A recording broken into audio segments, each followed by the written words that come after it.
અમે મોજૂદ છે અમદાવાદના પૂર્વ વિસ્તારમાં, જ્યાં ભારે વરસાદ પડ્યો અને એના પછી અહીંયા ઠેર ઠેર પાણી ભરાયા છે।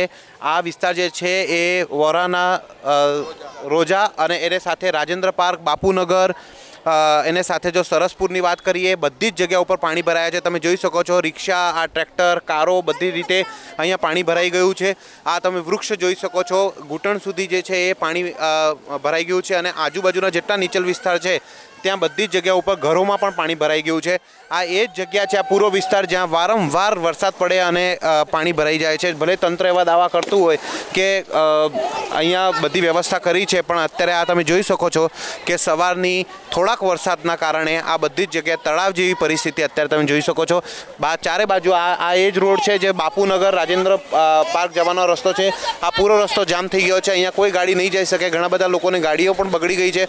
તો આ રીતે છે, સવારમાં જ્યારે ઓફિસ જવાનો ટાઈમ હતો ત્યારે પણ લોકોને ભારે હાલાકીનો સામનો કરવો પડ્યો, કેમ કે આ મેઇન રૂટ છે। હવે અહીંયાથી બીજી બાજુ બાપુનગરની સાઈડમાં જવાનું હોય તો તમારે મેમકો થઈને જવું પડે, જેમાં 7 કિલોમીટરનો બીજો રૂટ પકડવો પડે, પણ ત્યાં પણ પાણી ભરાયેલું છે। એટલે ક્યાંક ને ક્યાંક પૂર્વ વિસ્તાર જે છે એ ભારે હાલાકી અત્યારે પૂર્વ વિસ્તારમાં જોવા મળે છે, કેમ કે ભારે વરસાદ જે છે પૂર્વ વિસ્તારમાં થયો છે।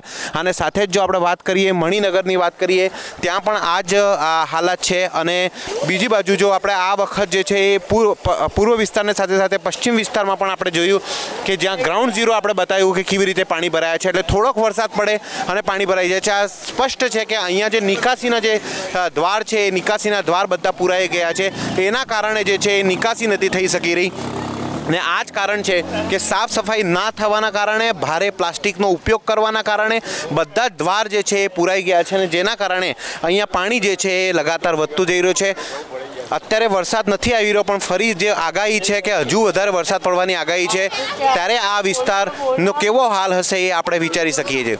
કેમેરામેન વિનોદ દેસાઈ સાથે વિવેક કુમાર ભટ્ટ।